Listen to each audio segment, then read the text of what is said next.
Iniimbestigahan na ng Kamara ang posibleng inside job sa nangyaring pangahak sa website ng House of Representatives nitong Oktubre. Ayon kay House Secretary General Reginald Velasco, bagamat wala pa silang nahuhuling empleyado, naniniwala siya na nahack ito gamit ang email o cellphone ng mga administrator. Habang nilinaw naman ito na walang nakuhang sensitibong at sikretong impormasyon ang mga hacker.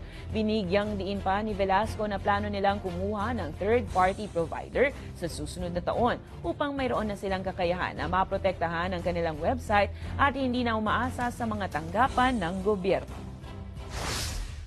Several yan eh.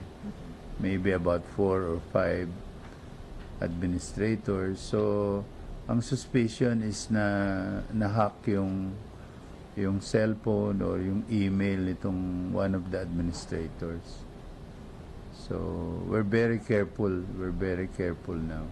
We don't really have the necessary expertise and staff, no? Kasi ang goal namin is to have our own cybersecurity unit, no? Kaysa aasa lang kami sa DICT or sa anti-cybersecurity, ano?